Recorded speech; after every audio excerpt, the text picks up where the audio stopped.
I had it all: a husband, a beautiful home, a successful writing career. From the outside, it seemed like I was living the dream. Friends and family would often comment on how lucky I was, how envious they were of my seemingly perfect life. From the outside, my life seemed perfect. We had the picturesque home on an elegant suburban street, filled with laughter and happy family moments. It was the kind of life many people aspire to have. But inside, I felt lost. Despite the outward appearances, there was a void within me that I couldn't ignore.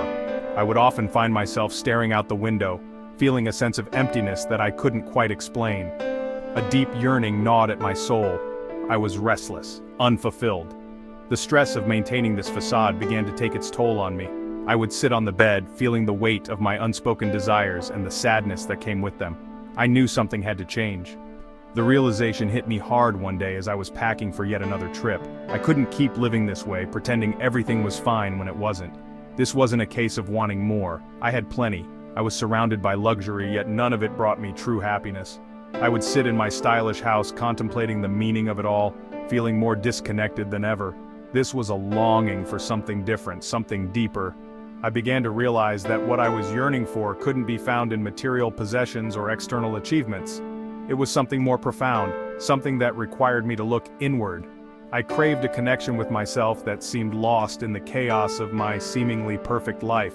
I would look at myself in the mirror, searching for the person I used to be. I started journaling, trying to make sense of my feelings and find that lost connection.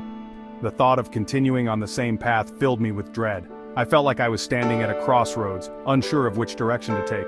The idea of staying on the same path, living a life that didn't fulfill me, was unbearable. I realized I couldn't ignore this feeling any longer. It was time to confront my fears and listen to my inner voice. I spent many nights in deep thought, wrestling with my emotions until I finally made a decision. It was time to listen to my intuition. I began meditating, trying to quiet the noise around me and tune into my inner self. I stood at the edge of a metaphorical cliff, ready to take the leap into the unknown. It whispered of a journey inward. I knew that this journey wouldn't be easy, but it was necessary. I started walking down a new path, both literally and figuratively, seeking solitude in nature to find clarity, a journey to find myself.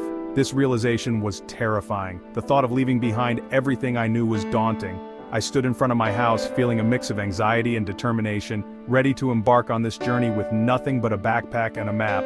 It would mean dismantling my life as I knew it.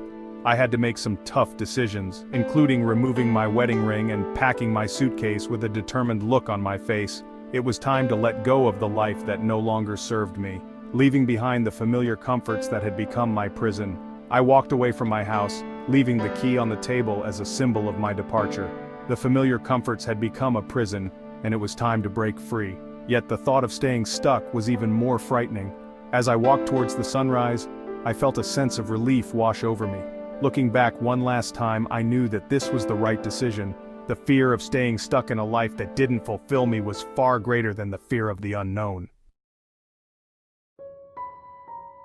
The decision to ask for a divorce from Stephen was agonizing. He was a good man, we had shared so much.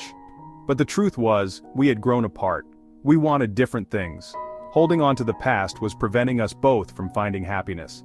During this tumultuous time, I found myself drawn to David. He was a beacon of understanding in a sea of confusion. Our affair was short-lived but intense. It served as a catalyst, propelling me towards my inevitable journey of self-discovery. I knew I couldn't find myself in the arms of another. I needed to be alone. I needed to confront my own demons, my own desires. I booked a one-way ticket. My journey was about to begin. Italy embraced me with open arms. The aroma of freshly baked bread, the vibrant energy of the people, the sheer beauty of the countryside, it was intoxicating. For 4 months I surrendered to the simple pleasures of life. I ate my weight in pasta and pizza. I wandered the cobblestone streets, soaking up the history and culture. I made friends with locals who taught me the true meaning of dolce far niente, the sweetness of doing nothing. In Italy, I rediscovered the joy of living in the moment. I learned to appreciate the small things. Each day was a celebration of life, of food, of connection. For the first time in a long time, I felt a sense of peace. From the bustling streets of Rome, I journeyed to the serene ashram in India. Here, I immersed myself in the practice of meditation and yoga. The days were long and disciplined. I woke before dawn, chanted prayers, and dedicated myself to spiritual exploration. I met extraordinary people at the ashram, each on their own path to enlightenment. There was Texas Richard, a wise and compassionate soul who became a dear friend and mentor. India challenged me in ways I never imagined. It pushed me to confront my inner demons and seek solace in something greater than myself. I learned the power of surrender, of letting go of control and trusting in a higher power. My final destination was Bali, a place I had always dreamed of visiting. The island's reputation for its serene beauty and spiritual energy had always called to me. The lush greenery and the warmth of the Balinese people were a balm to my soul.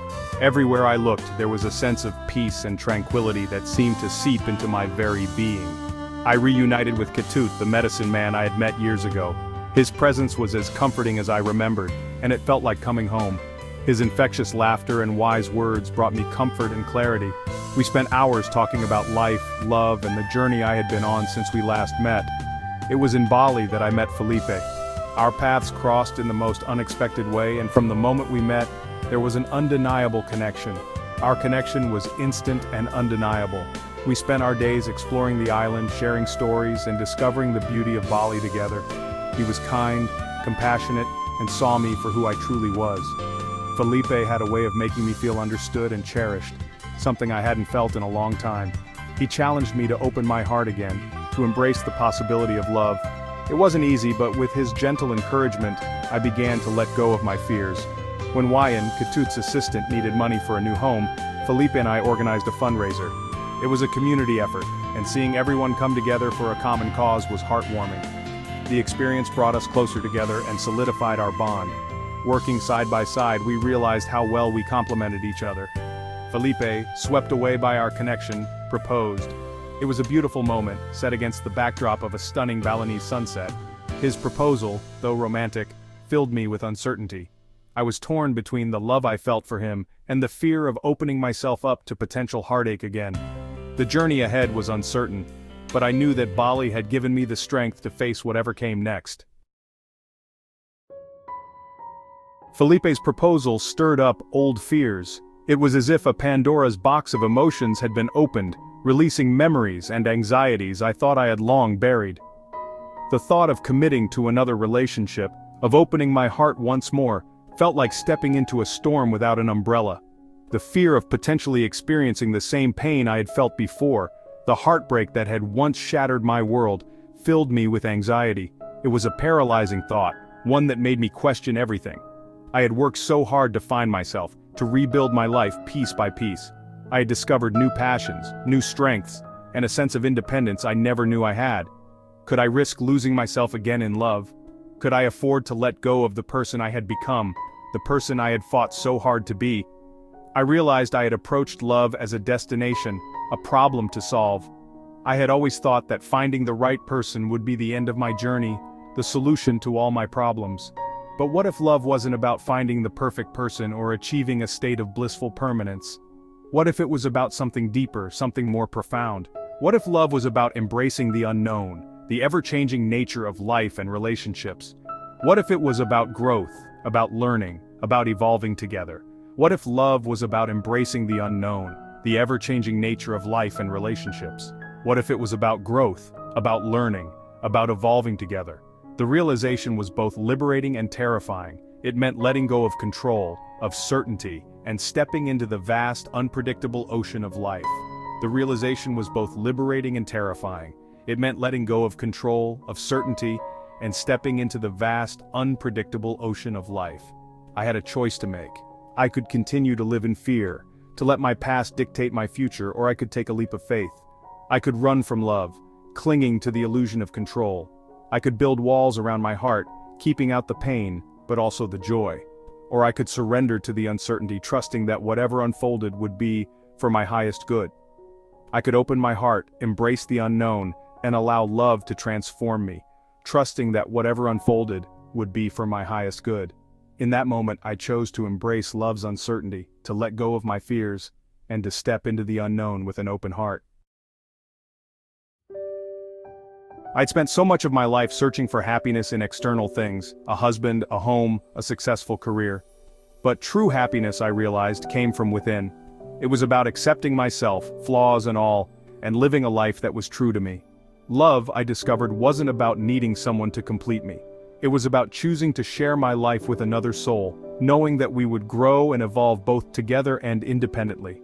I chose to say yes to Felipe, not out of a need for completion but out of a desire to share my life with someone who inspired me to be a better version of myself. My journey of self-discovery wasn't about finding the perfect answers or achieving some ultimate state of enlightenment. It was about learning to embrace the unknown, to find joy in the present moment, and to cultivate love for myself and others. It was about recognizing that happiness is not a destination but a journey. It's about embracing the ups and downs, the joys and sorrows that make up a life well lived. The greatest gift of my journey was the realization that I am enough, just as I am. I'm worthy of love, happiness, and fulfillment, and so are you. If there's one thing I hope you take away from my story, it's this. Don't be afraid to listen to your heart. Don't be afraid to take risks, to step outside of your comfort zone, to pursue your passions. Life is too short to settle for anything less than extraordinary. Embrace the unknown, trust your intuition, and never stop searching for the beauty and wonder that exists in every moment. Live a life that makes your heart sing, a life that is uniquely and authentically yours.